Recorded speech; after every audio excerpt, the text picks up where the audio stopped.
Hi, hello. I'm Shiv. I want to share a story with you. நேற்று நான் course போயிருந்தேன். அங்கே ஃபைனலாக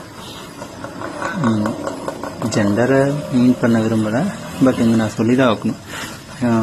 ஒரு பெண் அந்த வேலைக்கு எப்படி வந்தாங்க, இந்த வேலைக்கு வந்ததுக்கப்புறம் என்னென்ன சுச்சுவேஷன் அனுபவிச்சாங்க, அண்ட் இப்போ எப்படி இருக்காங்கன்ற ஒரு சுச்சுவேஷன். இந்த கதையோட கரு என்னன்னா, எந்த சூழ்நிலையிலையும் சூசைடு ஒரு சொல்யூஷன் கிடையாது. ஸோ இதுதான் topic, what ever it is, நீங்கள் எப்படி வேணாலும் வச்சுக்கோங்க.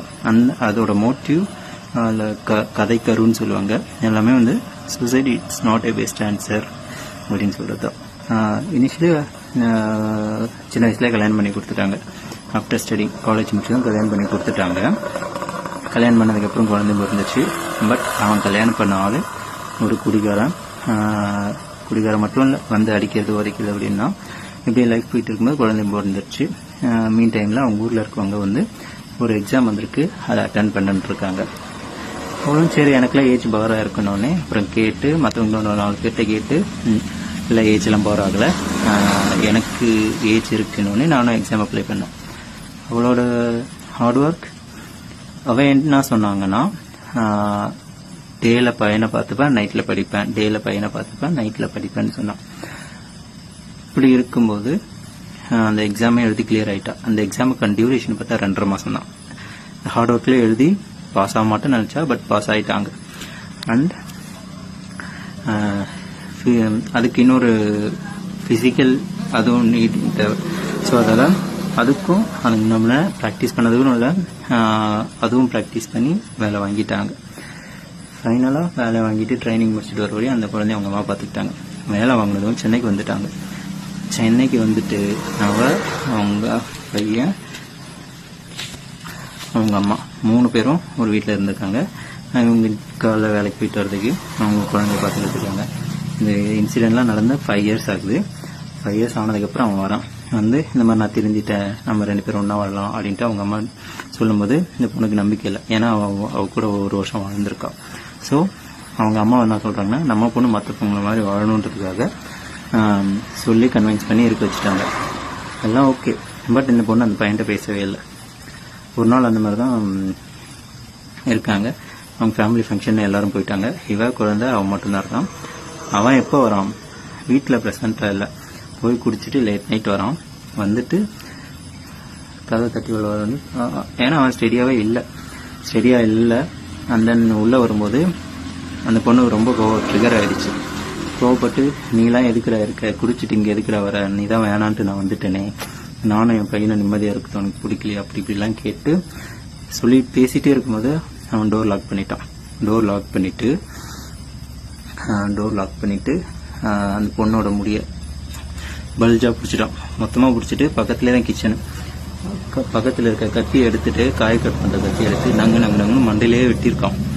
தடுக்க போன கையில் வெட்டு அங்கங்கே வெட்டி ரத்தமாக பிளட்டாக போகுது. அந்த பொண்ணுக்கு மோரோவர் அன்கான்ஷியஸ் ஆகிற ஸ்டேஜ் போயிட்டான். போகும்போது அவன் பையன் தான் வந்து அவன் அப்பான்ட்ட சொல்கிறான், அப்பா அம்மாவுக்கு ரத்தம் வருது, விடு, அடிக்காத அப்படின்னு சொல்கிறான். கேட்கல. எல்லாம் பண்ணிவிட்டு அவன் வெளியில் போயிட்டு தாப்பா போட்டு உட்காந்துக்கிட்டான். இந்த பையன் என்ன பண்ணியிருக்கான், அம்மா என்னம்மா பண்ணோடனே அம்மா ஃபோனை எடுத்துகிட்டு வந்து கொடுத்து அவங்க கூட ஒர்க் பண்ணுறவங்க வர வச்சு வரும்போதே கம்ப்ளைண்ட் பண்ணிட்டு வாங்கினோன்னே இவரை வந்து கூட்டுட்டு மட்டும்தான் போயிருக்காங்க, போய் கம்ப்ளைண்ட் கொடுக்கல. ஸோ வந்து ஹாஸ்பிட்டல் போயிட்டு வந்துட்டு வீட்டில் இருக்காங்க. கேஸும் கொடுத்தாங்களான்னு அது டீப்பாக கேட்கல. போயிட்டு வந்ததுக்கப்புறம் இந்த இடத்துல நான் இதை சொல்லி தான் ஆகணும். அவன் வந்து போலீஸ் டிபார்ட்மெண்ட்டில் ஒர்க் பண்ணிட்டு இருக்கான். அவன் ஸ்டேஷனில் அவளுக்கு ஹெல்ப் பண்ணலை. இவளை ப்ளேம் பண்ணுறாங்க. ஏன்னா இவன் 5 வருஷம் புருஷனை விட்டு வந்ததால் இவன் தப்பானவ அப்படின்ட்டு இவளை ப்ளேம் பண்ணுறாங்க. ஸோ யாரும் வரல. சீனியர் ஆஃபீஸர்கிட்ட போகிறாங்க, ஹையர் ஆஃபீஸர்கிட்ட போகிறாங்க. எல்லாரும் இவளை சீப்பாக தான் பார்க்குறாங்க. இவளுக்கு என்ன நடந்ததுன்னு யோசிக்கல.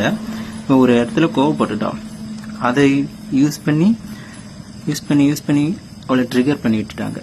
நீ அப்படி தானே, நீ அந்த மாதிரி தானே, நீ எப்படி ஒரு இன்ஸ்பெக்டரே நீ கேள்வி கேட்பியா, சண்டை போடுவியா, ரவுடியா நீ அப்படின்லாம் கேட்டு சான்ஸாக கொடுத்து, அதாவது ஒரு பொண்ணு இவ்வளோ பெரிய கஷ்டத்துலேருந்து வந்திருக்கா.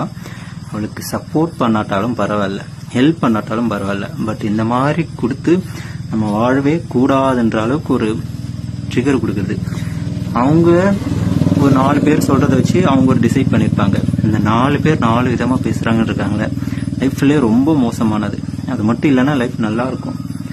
என்னை பொறுத்து நானும் அப்படிதான் ஒரு இடத்துல சஃபர் ஆயிருக்கேன். ஸோ யாரோ சொல்றதை கேட்டு அந்த பொண்ணை ஜட்ஜ் பண்ணி அந்த பொண்ணோட லைஃப் போயிட்டு லைஃப் போனாலும் ஷீஸ் கோல்டு. சூசைட் பண்ணிக்கல, அந்த மனநிலை அவள் சூசைட் பண்ணிக்கணும்னு நினச்சா, பட் பண்ணல. அவனை பையனுக்காக வாழணும், வாழ்ந்து காட்டணுன்றது. இப்போ அவன் பையன் ஸ்கூலுக்கு போகிறான். அந்த பையன் போயிட்டான், இப்போ தனியாக தான் இருக்கா. பையனை பார்த்து ஸ்கூல் போயிட்டு வேறு ஸ்டேஷன் சான்ஸ் போட்டுட்டாங்க, சஸ்பென்ஷன் மாதிரி ஸ்டேஷனுக்கு அனுப்பி விட்டாங்க. ஸோ இவ்வளோ, அதாவது இந்த கதையிலேருந்து என்னோட நான் என்ன புரிஞ்சுக்கிட்டேனே இல்லை, என்னோட ஒர்க் எக்ஸ்பீரியன்ஸ்லையும் சரி, இந்த பொண்ணோட எக்ஸ்பீரியன்ஸ்லையும் சரி, எங்கேயுமே நமக்கு யாரும் ஹெல்ப் பண்ண மாட்டாங்க. நமக்கு நாம தான். நம்மளை ஜட்ஜ் பண்ணுறதுக்கு இங்கே யாருமே ஒருத்தர் கிடையாது. நம்மளை ஜட்ஜ் பண்ணணும்னா அது நம்ம மட்டும்தான். நான் எப்படி ட்ரெஸ் பண்ணுறேன், நான் எப்படி இருக்கேன், நான் எப்படி பண்ணுறேன்றது நான் தான் டிசைட் பண்ணணும். பட் அதுக்கான ஃப்ரீடம் எங்கே இருக்குன்னா நான் அதை அடுத்த ஸ்டோரியில் பேசுகிறேன். பட் இந்த பொண்ணோட போல்னஸ் எனக்கு ரொம்ப பிடிச்சிருக்கு. இவன் என்ன பொண்ணு கதையை பேசுகிறான்ட்டு தப்பா இல்லை, பட் நானே ஒரு செகண்டு, நான் இல்லை, என் கூட இருந்த எல்லாருமே அழுதுட்டாங்க. ஸோ இந்த கதையோட இது suicide it's not the end. ஓகேவா? தேங்க்யூ.